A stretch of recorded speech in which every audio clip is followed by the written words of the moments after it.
It's a pleasure to introduce and welcome Andre Davila to give grand rounds today. Andre is from Brazil, did the majority of his training, initial training in Brazil in Sao Paulo, and spent time really in a lot of the epicenters of academic electrophysiology all over the world, both training as well as teaching. Spent some time at the MGH, which is when I met him initially. He came over to meet Mark Josephson and teach us epicardial access. Then spent a brief time in Miami and ultimately at Mount Sinai, where he was associate director of the EP service. Back to Brazil, and then as we started our process for trying to find a director for electrophysiology, I called Andre really to get some ideas about people he might think I should approach. And during the conversation, I sort of on a whim asked him whether he'd be interested himself in looking at this. I kind of assumed that he was in Brazil to stay. And fortunately for us, he began to take a look at this. And after a relatively prolonged courtship, we were able to entice him to get here. Before I say more about what Andre's already brought to the lab, I wanted to just take a moment to thank the EP section in general. We've had a year between COVID and transitions in the EP lab of really, I think in my career, unprecedented stress on the service and every faculty member and every staff member, John, Patty, Dan, Charles. Of course, Al, Alexi, and Panos have stepped up. Al has really stepped in and taken over the educational role in the EP service, which, you know, through Mark's legacy really is one of the shining aspects of our program, and Al has stepped in and done that incredibly well. But everybody really, from faculty through the device clinic, the lab service, Mike Carlozzi running the whole service, has really been an incredible effort to get us to this place now where Andre's been able to step in. And I have to say, it was not easy to step into the EP service during COVID and come from another country and step into Mark's position. And it's gone, I think we can all, everybody who's interacted with Andre has been amazed at how gracefully he's done this. I mean, we knew that, I knew that he was going to bring world-class clinical skills and ablation skills to our lab, and that's absolutely developed. I was not aware that his administrative skills would be what they've turned out to be. He's really interdigitated incredibly well with every aspect of our service, from the surgeons to to clinicians to other services within cardiology and outside of cardiology. So it's been an incredibly easy transition. The academic mission is now up and running again, I think better than ever. And as you'll see today, he really brings some new insights and a broader clinical view than we've had in many years. So Andre, welcome. We're thrilled to have you. Thank you, Peter. Thank you. Can you see my screen? Yeah. Yeah. Yes. Okay, so thank you. It's been a pleasure for me to be here, and as Peter said, it's been easy. One of the reasons for me to decide to be back is because it was this place, because of the people that I had a chance to interview last year, and because it's Boston. So this is my 4th time in Boston, and it's been, every single time I'm back here, it's been greater than the time before. So it's a pleasure to be back, and thank you for being so understanding and welcoming during my stay here. So this is actually a clinical presentation. Because of my training in Brazil and some interest in Chagas disease, I've been asked to present on cardiac manifestations of Chagas disease. I'll try to discuss some interesting points with you. So this is, when I was trying to put this talk together, this is what you can see. There was a kind of terror in the United States with this kind of headlines that Chagas disease is the new HIV of America. And this was all over the place, New York Times, Fox News, and Open Access. let's try to understand what's happening, why people are so scared about this kind of disease, which is pretty uncommon here. So the initial description of the disease was by Carlos Chagas. That's the disease was named after him. Chagas was a pioneer in many different aspects of cardiology in Brazil, and he was the very first one to use electrocardiogram in Brazil in 1912.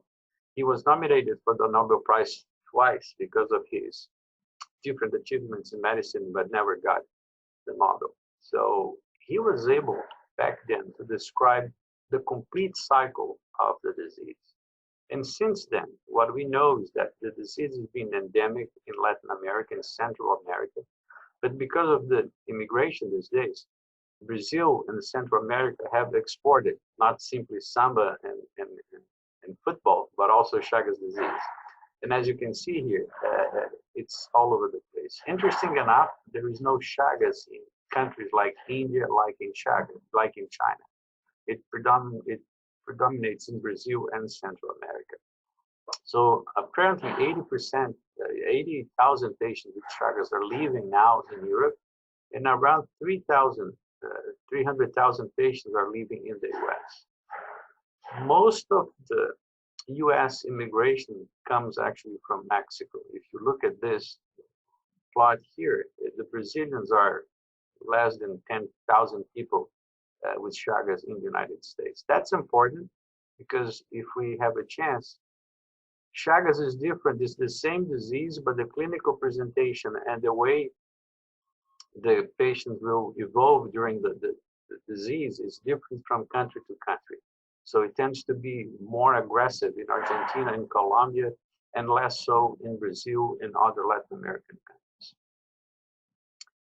What happens with the disease, it's very important for us to understand. So this is the kissing bug. When we get infected after the bug comes to your place to basically suck blood, it's not because of the bite itself. Inside the parasite, inside the bug, there is a cycle of the parasite that will then evolve and it's going to be eliminated during the time the bug is feeding with blood.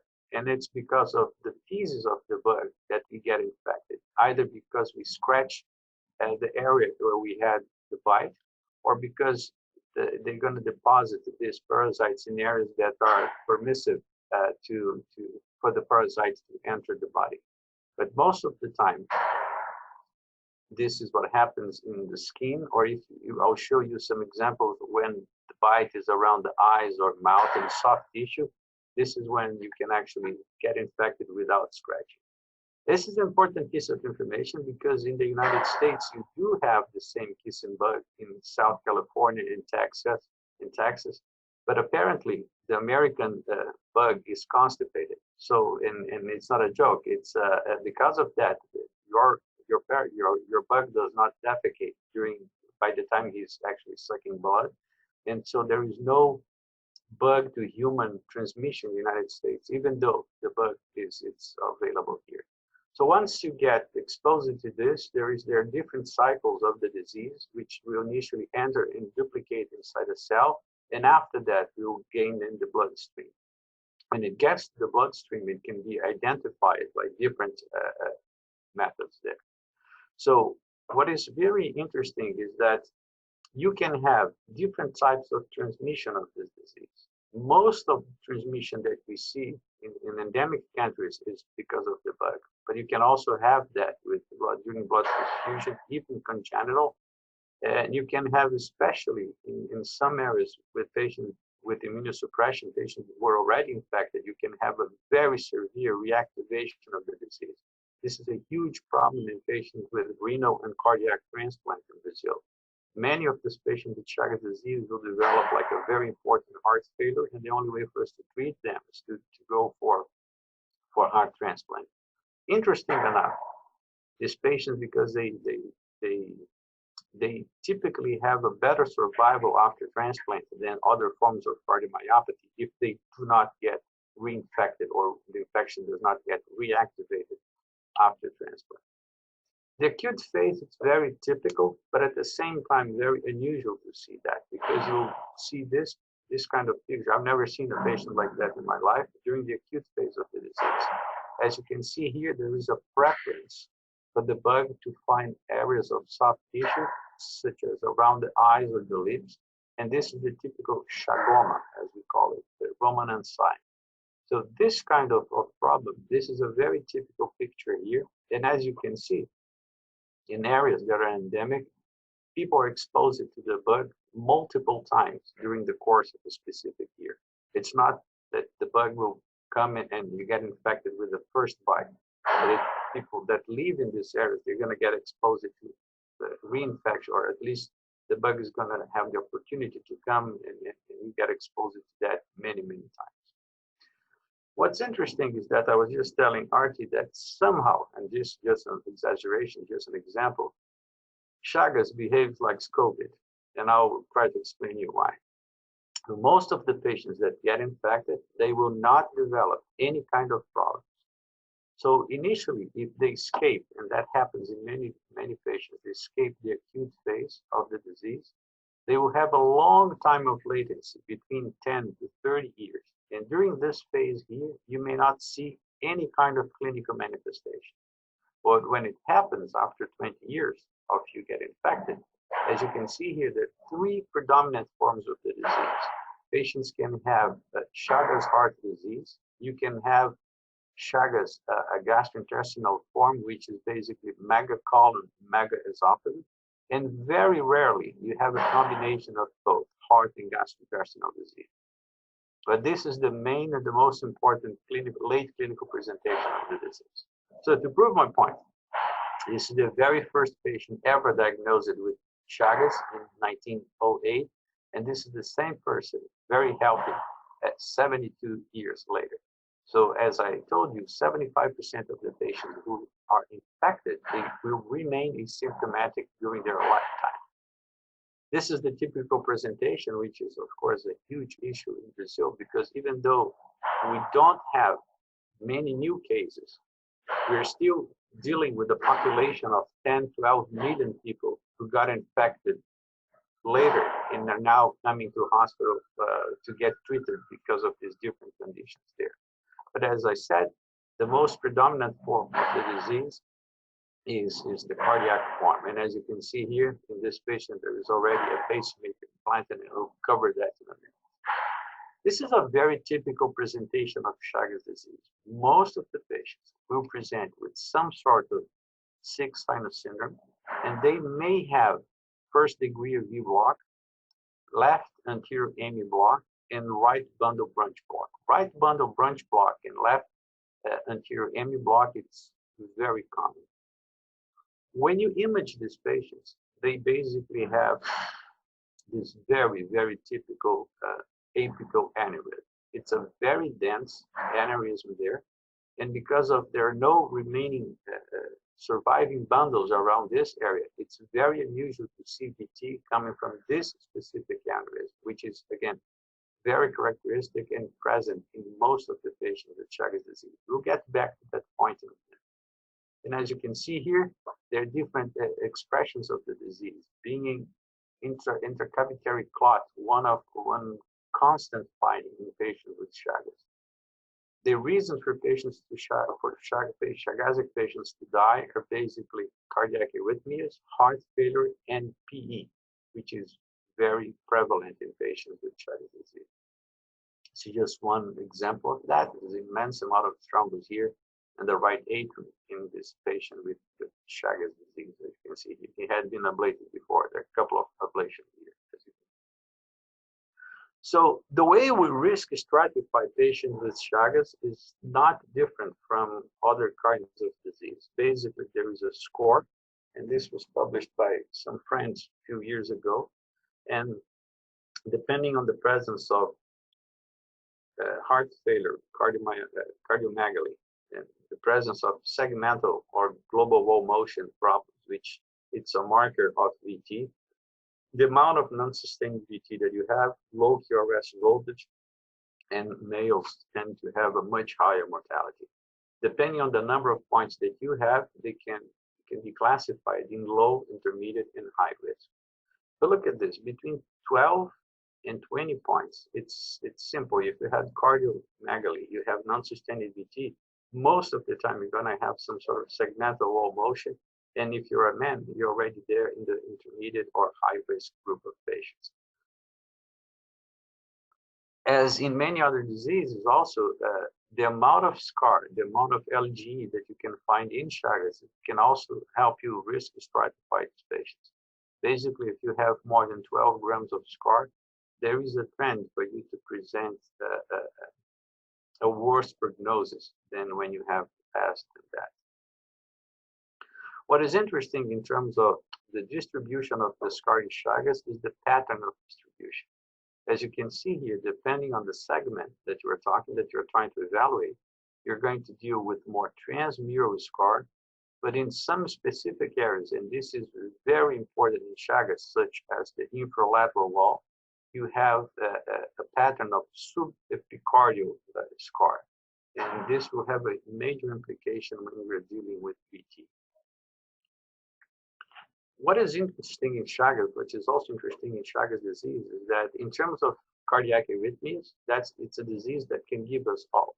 So it's one of 50% of all pacemakers implanted in Brazil are due to Chagas disease. And the reason for that is because you can have all this type of clinical manifestations there. And managing cardiac arrhythmias in this population is extremely important for their survival.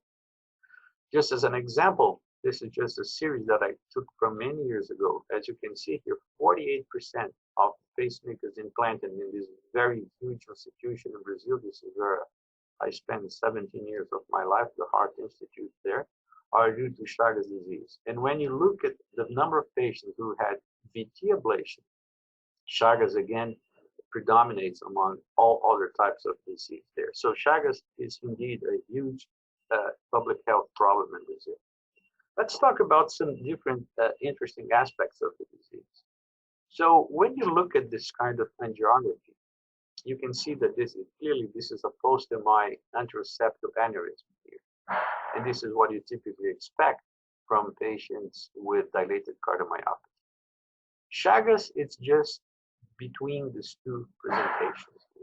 As you can see, this is a Chagasic patient, and you see here the anterior aneurysm here, but also, which is extremely common in patients with Chagas disease and VT, you also have this infralateral aneurysm. And that's interesting. How is it possible for a disease that is supposed to be a myocarditis to present as a segmental cardiomyopathy? So when you look at these features here, what is clear is that the aneurysmatical areas are areas of the watershed regions of the heart, which makes you think about ischemia as a potential cause for this segmental dysfunction. Along the same lines, if you think about the problems that you have in terms of cardiac arrhythmias, specific six-sinus node dysfunction, AV node block, and right bundle branch block, these are also areas with terminal irrigation in many patients. So one of the working hypotheses that we have to justify the problem is an interaction between the infection in the beginning, and then takes many years for your immune system to respond and react to that infection. And during this process, this becomes an autoimmune aggression to the heart in a very interesting and peculiar way. When we take hearts from patients with dilated cardiomyopathy and Chagas, hearts that are around the same size, about the same weight, what is strikingly different is the size of your epicardial coronary arteries.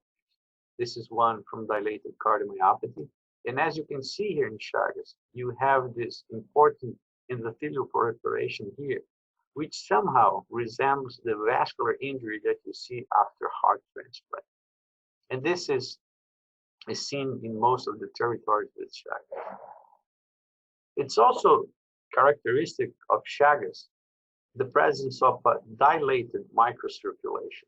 Again, when you compare the microcirculation in Chagas with dilated cardiomyopathy, for some reason, Chagas has this typical microcirculation dilatation. So if you combine both, what you have here, it's narrow epicardial coronary arteries with a dilated microcirculation, which will, differently from what happens in patients with dilated cardiomyopathy, in this particular situation here, with this combination, this will cause distal ischemia, which can then justify why you have these aneurysmatic regions in watershed areas of the heart.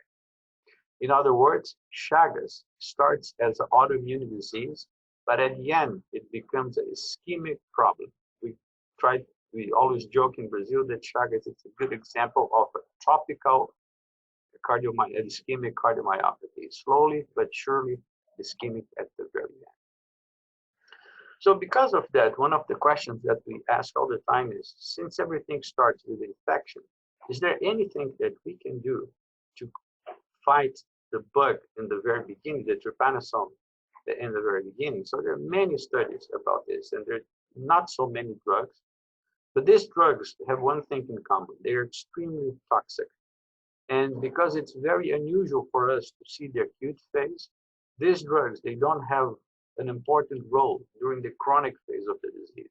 This is a study from a few years ago showing that when you use, these drugs are very effective in eliminating the trypanosome from the bloodstream, or at least reducing the trypanosome, the amount of trypanosome in the DNA from the bloodstream. But as you can see here, even when you have that, because the autoimmune part of the disease is already in place, you cannot get the final endpoints, the composite outcome for patients who are treated. It's similar when you compare that with patients who were not treated with anti-trypanosome drugs. So the role of these drugs is that it's only important now when you have patients with a reactivation of the disease because they're immunosuppression after transplant or something like that. So again, just to reemphasize, the drugs are available, they're toxic, but they don't change the follow-up. They don't change the outcome if you can only have access to these drugs during the chronic phase of the disease.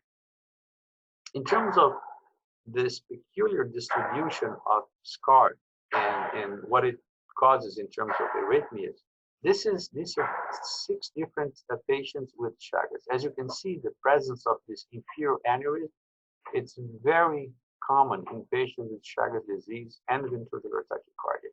And it creates a very specific type of substrate. As you can see here, this is the normal muscle. This is the mitral valve.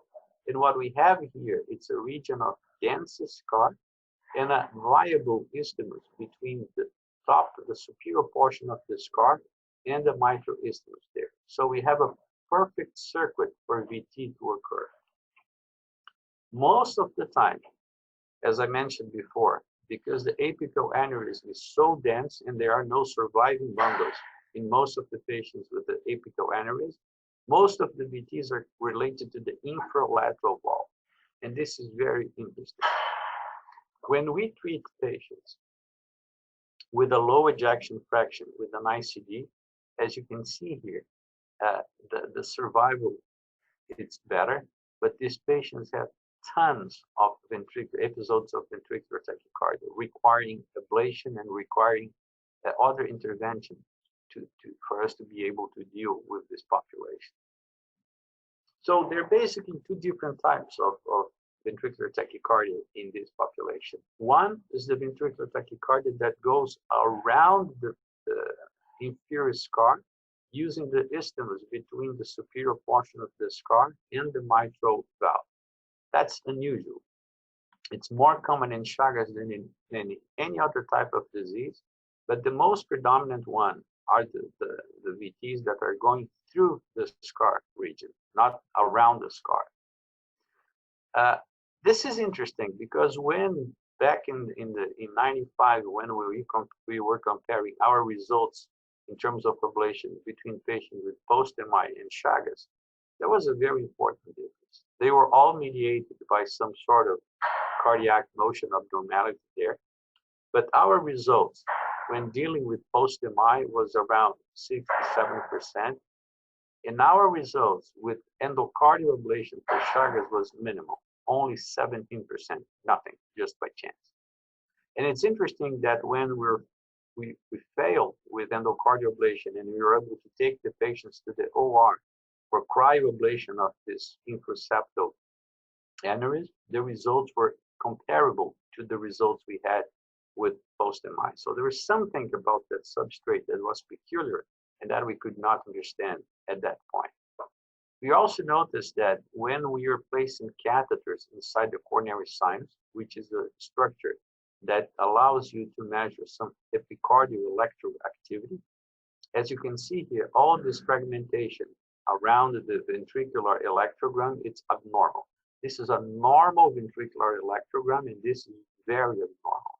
And it's related to the epicardial surface of the heart around the area of the aneurysm. And this is interesting when you take into account what you see here in this MRI. You have a well-preserved heart with a very specific area of wall thinning. And not only that, you can see that there are viable tissue in the epicardial surface of the heart. Taking that information into account and knowing that in patients with inferior MI, there is a higher prevalence of epicardial circuits, we thought that the main reason for us not to succeed with endocardial ablation in this particular population where infralateral circuits were predominantly happening was the presence of epicardial circuits there. And that's why sorry, this video, I think it's not playing. And that's why we developed back in 1996 the Epicardial approach technique, which basically we take a regular needle, the same needle that we use to drain a pericardial effusion, and we can enter a dry epicardial space. And by doing so, we then advance a guide wire, a sheath, and a catheter. And the era of the epicardial mapping started in 1996 because of the need of this approach in patients with Chagas disease. This was our very first publication. And as you can see here, these are catheters placed inside the heart. And this is the catheter mapping the epicardial surface of the heart. And when we compare the electrograms that you had endo and epi, the epicardial electrograms in this particular population were always much better than patients with BT, and where the endocardial electrograms were not even close to the good ones that we had epicardially. And this is just an example again. This is a normal QRS, and as you can see here, in the epicardial surface of the heart, you have very late and very fractionated electrograms, which are an indication that the substrate of the BT of this disease is actually epicardially located rather than endocardially. Interesting enough, when I first came to the US as a physician, I was at Mass General, and the first BT that I had was this patient here. It was a patient from Central America with Chagas disease who had a previous mitral valve surgery, and he came to Mass General because of ventricular tachycardia. So when you have previous cardiac surgery, it's difficult to enter the pericardial space with the needle that I just described a minute ago. And what we typically need to do is to open a small surgical window. That's what we did for this patient here. And we were then able to map the epicardial surface of his heart, find the substrate for his VT, few points around the scar here, which is, as you know, represented by the green portion of the mapping here, the red portion of the map here. And when we found some interesting electrograms there, we were able to stop VT with radiofrequency ablation. So this is the technique that we have to use in most of the patients with Chagas disease.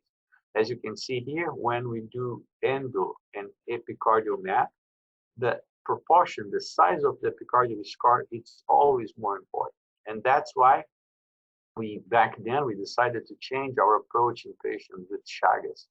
And when we were able to add epicardial ablation to our endocardial approach, our results were much better. And this is, of course, an old slide with all the technology we had available at that time. These days, the difference became even more important, And it became mandatory for patients with Chagas VT to have an epicardial ablation during the first procedure, during the same procedure.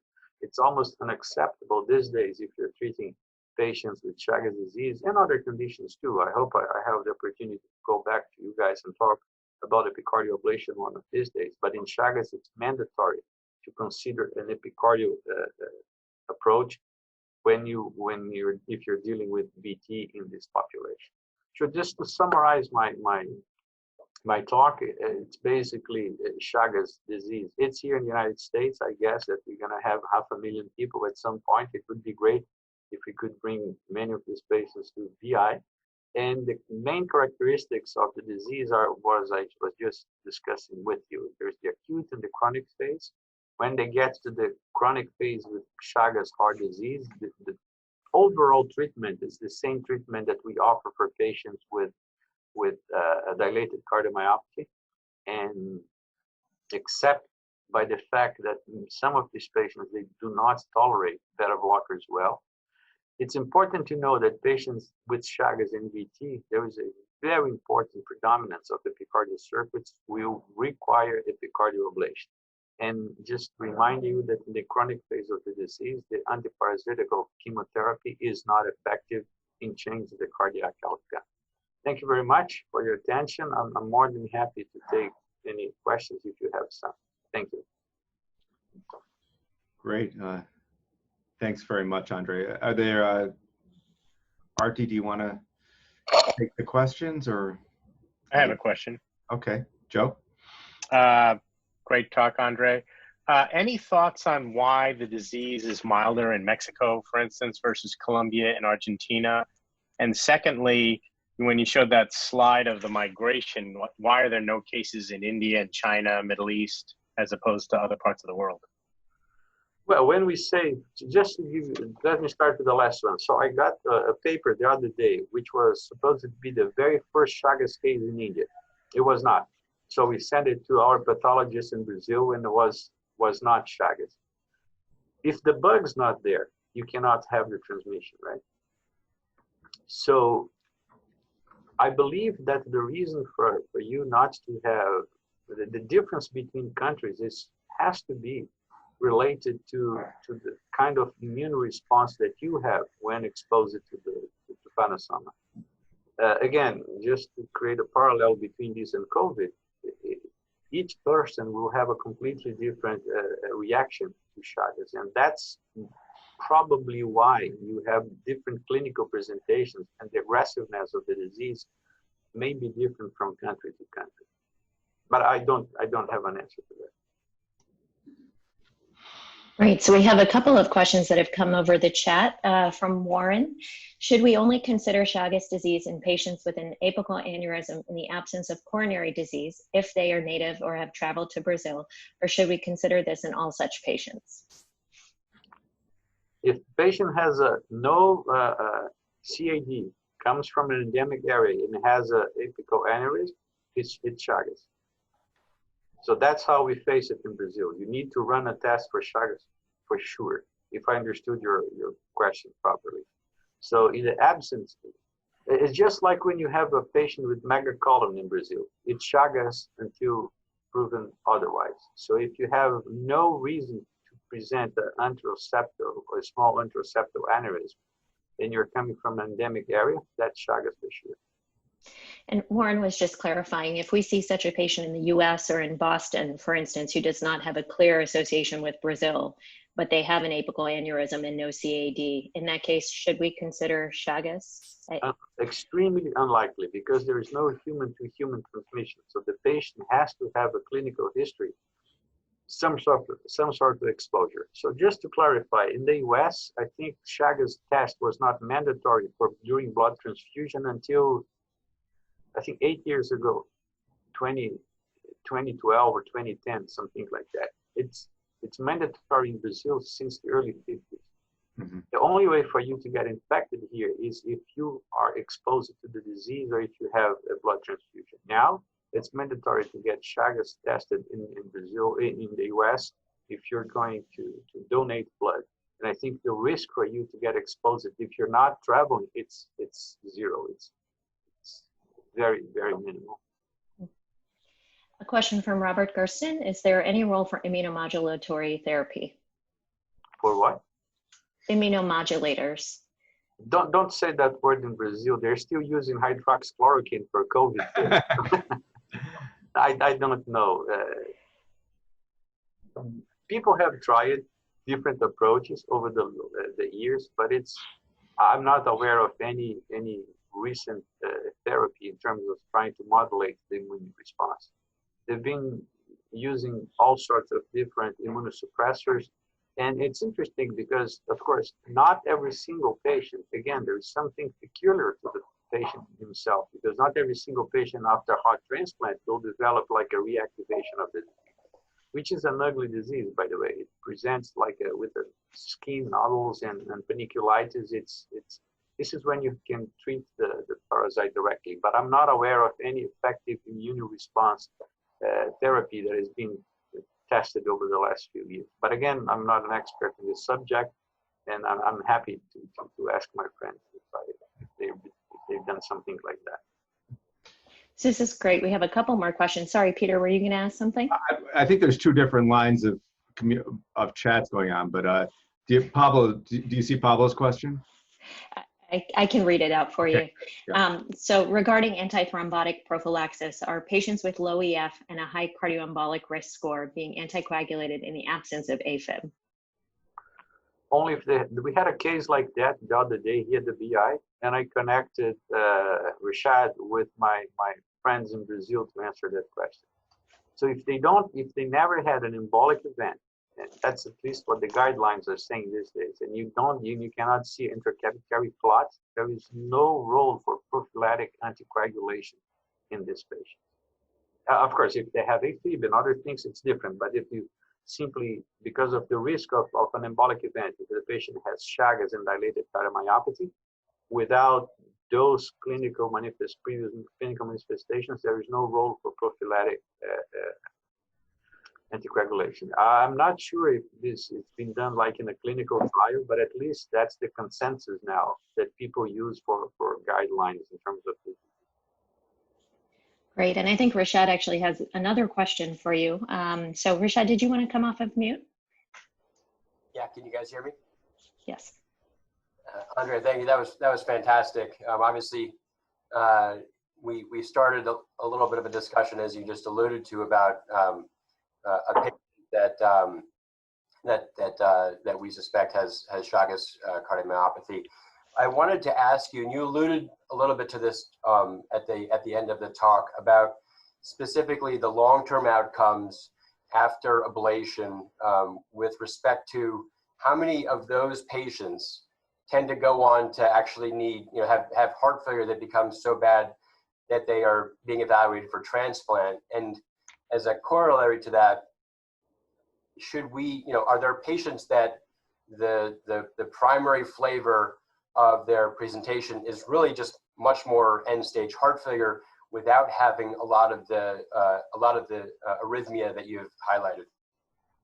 Yes. So, but I think this is a selection bias somehow, and because when we see the patients that we typically see with VT are young patients with a nearly normal ejection fraction. In those patients, VT becomes a huge clinical problem. I think the patients who don't make it to the hospital because they have VT and low ejection fraction, they die along the way.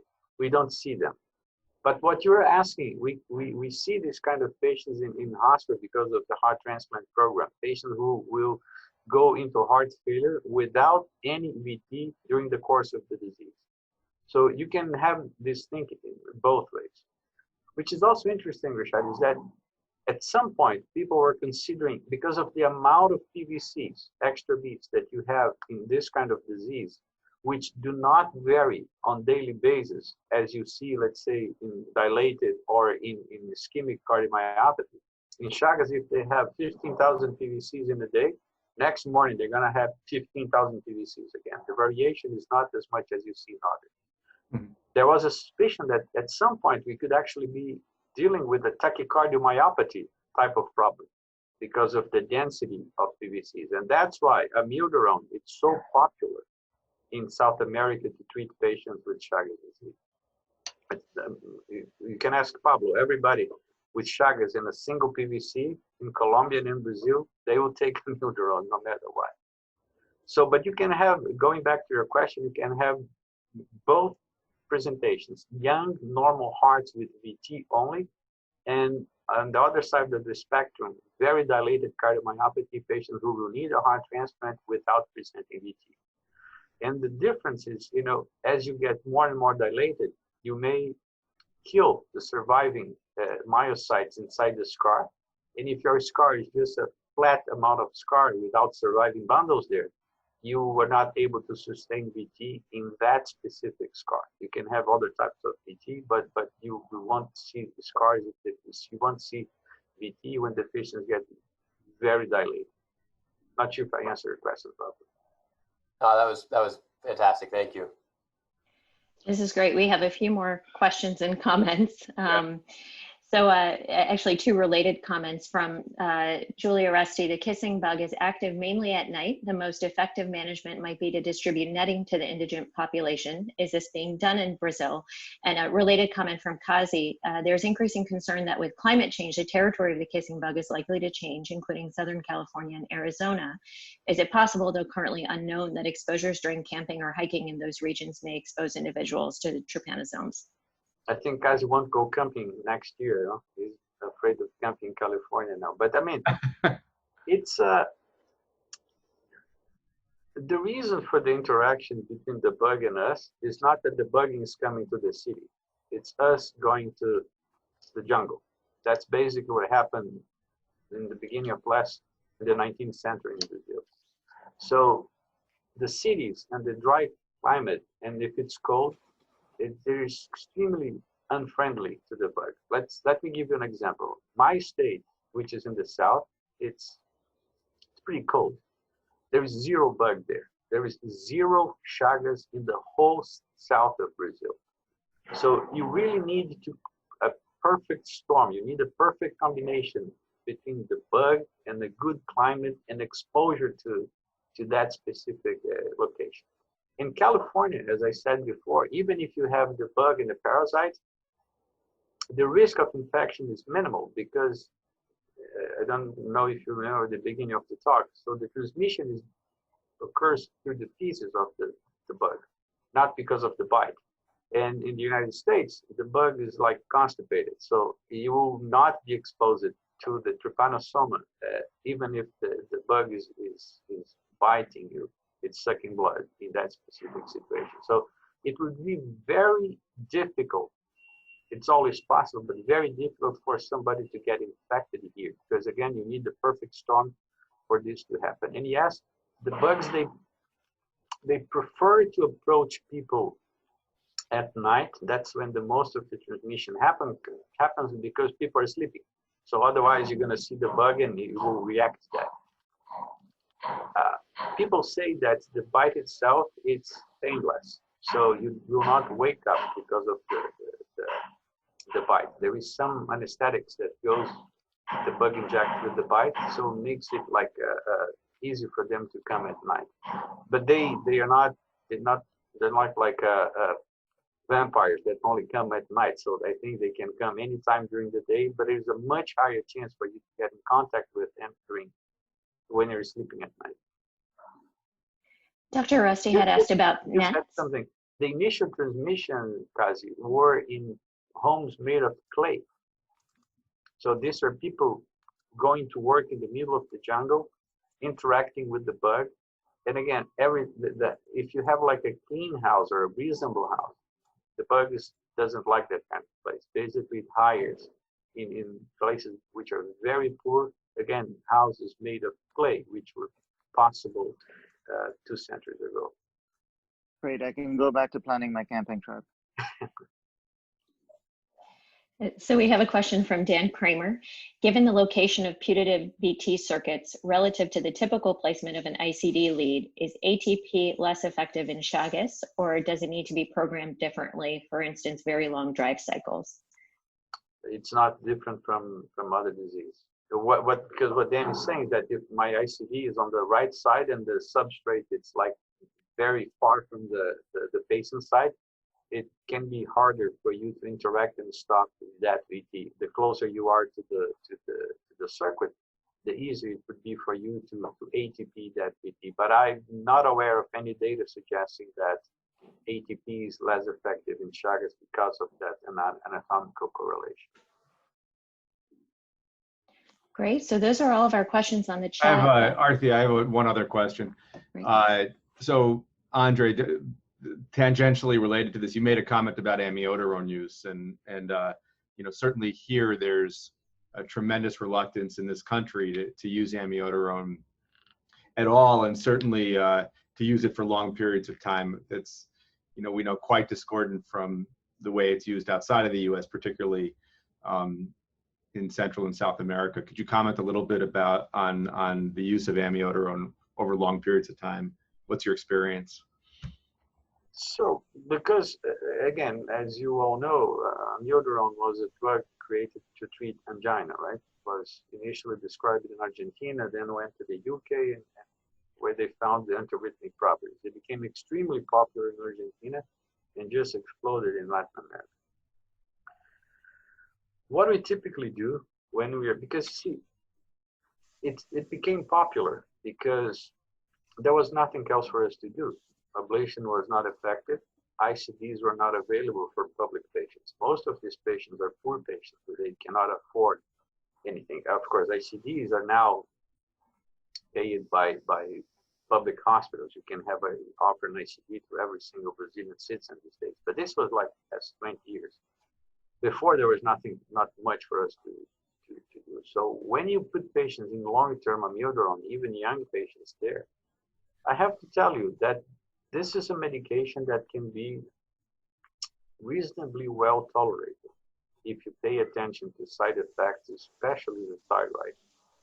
And I also believe that, I can't prove that, it's very unusual, it does happen, for us to see lung issues with amiodarone, which is the main problem with it. Lung toxicity is the main issue that we have with amiodarone. But basically, we follow these patients for a long period of time. I don't follow them because I ablate them all, but the main clinicians, they keep following these patients, and you see these patients in the office taking amiodarone for 15, 20 years, checking the thyroid every 6 months, and it's kind of well tolerated in many of these patients there. And I cannot explain why. The threshold for you to stop amiodarone in Brazil, certainly, I'm not sure about Colombia, perhaps Pablo can comment on that, it's very high. You need to have a very important reactions for people to stop amiodarone. I'm not saying they're right, but let me give an example. The patient, if you can suppress something with amiodarone, the patient is in bradycardia, it's acceptable there to offer the patient a pacemaker instead of switching to a different antiarrhythmic drug. That's been done for many years there, and again, people has a very high threshold for to stop amiodarone in South America, in Brazil for sure. So yeah, so Joe raised the question, wonder if annual chest X-ray that we do is needed for monitoring. Yeah, so so Joe's raising the question of whether or not, what's the best pulmonary screening, and it varies in the U.S. from, the standard right now has been, it's not based on any data. We generally do PFTs and an X-ray at the initiation of therapy, and then annual chest X-rays thereafter, and then further screening based on symptoms, cough and shortness of breath that's otherwise unexplained. There are people that do PFTs every year, honestly, which is, I think no longer the standard of care. What's done in Brazil? PFTs, if there is a clinical reason for you to do that. And again, the pulmonary reaction, it's somehow idiosyncratic, right? It is not dose dependent, it's not time dependent in many patients. So you can have like the pulmonary toxicity in few months. The thyroid problem, it's mainly related, at least the hypothyroid problem is mainly related to long-term in high dose. The hyperthyroidism, it's also, the it's difficult to predict because some patients start taking amiodarone and then they immediately go into a hyperthyroidism, which is a very important clinical problem, especially if they're taking this amiodarone to treat arrhythmias. So it's very. Well, thyroid disease is also a little bit related to location and endemic iodine levels. So that's gotten very complicated at this point. There are multiple forms, but yeah, it can be tricky. So do you guys do surveillance labs for what's the frequency that you look for liver toxicity? We every 6 months, typically, you get a thyroid and liver test. And if the patient is not having cough or anything, we don't screen for lung toxicity. What we always pay attention to, which is unusual, but we've seen some cases, is headache in the beginning of the treatment. Because some patients have this inappropriate natriuretic hormone syndrome, and the sodium can quickly go from 140 to 125. And the typical presentation in the beginning of the amiodarone use is it's headache, severe headache, if not like confusion and syncope. And that's always an indication that it could be related to hyponatremia. And when it's reversible, if you stop amiodarone, keep the patient in house for a couple of days and treat the hyponatremia properly, it should not be more complicated than that. But I mean, it's always a red flag when you start amiodarone. We actively ask for headache. If they're having headache, we panic. That's interesting. Mauro raised the issue of lung toxicity actually being missed heart failure or pulmonary edema, which is true. I mean, the most important thing with amiotoxicity is a cough, actually more than shortness of breath generally, and it can masquerade as pulmonary edema, but more often it's peripheral infiltrates, and the pattern does generally look a little bit different than pulmonary edema. But you're right. In a lot of the early studies looking at amiodarone use for prevention of sudden death, the rates of toxicity were often, in fact, really, really heart failure in that population. Yeah, but you got to remember that when we started using amiodarone in this country in 1980, 79 and 80 is when we first had it, we were treating people with much higher doses than they were using in Europe and in South America. We started people that we were treating for VT with amiodarone at 1,600 milligrams a day, typically 400 milligrams QID, and we're continuing that for several weeks before we would reduce it. And the typical standard for maintenance for people with VT was 400 milligrams a day. Since we've learned from the past experience and give much lower loading doses and maintenance of 200 a day, the incidence of especially pulmonary toxicity is much lower.